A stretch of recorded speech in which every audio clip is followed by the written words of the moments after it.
Ladies and gentlemen, hit subscribe to this channel right now. There is going to be a transitional government after the current regime falls in Iran.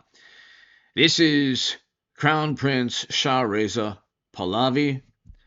Check this out, very important. How does this transitional government look when you have Persians, Shia, Sunni, secular government? What do you envision? Well, Maria, obviously, I think this campaign is this time something not just to set back the Iranian nuclear program or anything like that. This is like full decapitation of the regime, and ultimately what will expedite its total collapse. The Iranian people has suffered too much to settle for anything less than that. But as soon as the transition plan is put into gear, we want to make sure that we address the issue immediately, to make sure that we have the ability to have a stable process, to obviously lead to ultimately a democratic outcome so the Iranian people get to choose their future government and system. What we need to do now is to make sure that we bring all the elements that can help that process into place. I was talking earlier today with Senator Lindsey Graham, who's a good friend of Iran. In fact, people now call him lovingly Uncle Lindsey for his position. And he talked to me earlier saying that he would try to organize a bipartisan group at Senate level for us to present that plan.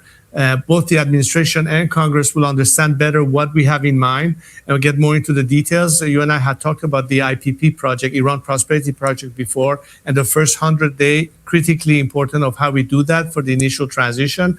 I've been working with a number of Iranians from across the spectrum that are united in this on this purpose. We have the most diverse coalition of people dedicated to that process, representing different parts of the country, including religious minorities, ethnic groups that are all aligned in this national project that we have. So I feel extremely confident that we get this into place and make sure that we can fill the vacuum, and that unlike other scenarios that did not pan out so well, example, post-Saddam Hussein de-Baathification, the Iranian scenario is very different than that. It's different than Venezuela. We do have an absolutely ironclad plan in mind. Of course, what's critical is the more this regime is totally weakened and it collapses, whatever remains behind is now part of the solution and are incorporated into our transition, in the civilian bureaucracy as well as the military and security forces. Okay, we will be watching all of that.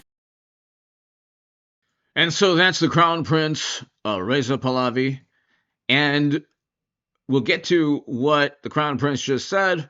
But if you voted for this man, or if you were a pundit that told people to vote for this man, you could sit this conversation out. Your moral outrage, only if you're a pundit. If you're a citizen, moral outrage, God bless you. Do what you want, say what you wish, and your voice is important. I'm talking about if you're an influencer, a pundit, somebody who makes $1 million a year with 1 to 4 million subs, telling people to vote for Joe Biden and Hillary Clinton, both of whom voted for Iraq and Afghanistan and endless wars, which this will not be. God willing, it will not be. If it is, I will have been totally wrong. But that's, like Biden and President Obama with Libya and Hillary Clinton and all the people that the same people who were against Trump told others to vote for.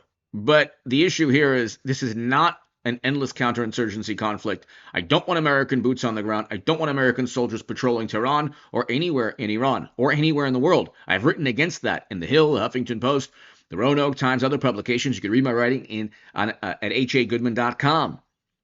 But this is the same person, Joe Biden, that people told, that pundits, that channels, that influencers told others to vote for.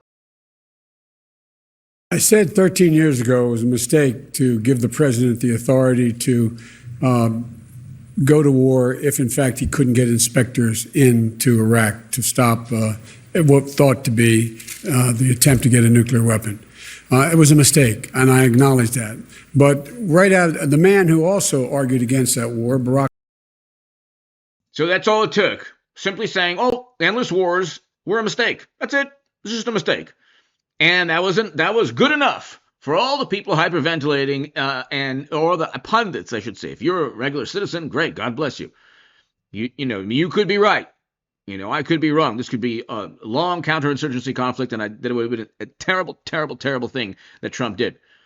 But if he ends it relatively soon, And Trump is not a pacifist. He's not an isolationist, as we've seen. Okay, would I have done all of this? No, but I'm not president. But this is different from Iraq and Afghanistan. And if you're a pundit that voted for Biden or Hillary Clinton, if you're a pundit, your opinions, if you're a pundit, are completely meaningless. If you're a pundit, hit subscribe. Go to my main channel right now. Go to the live stream later tonight.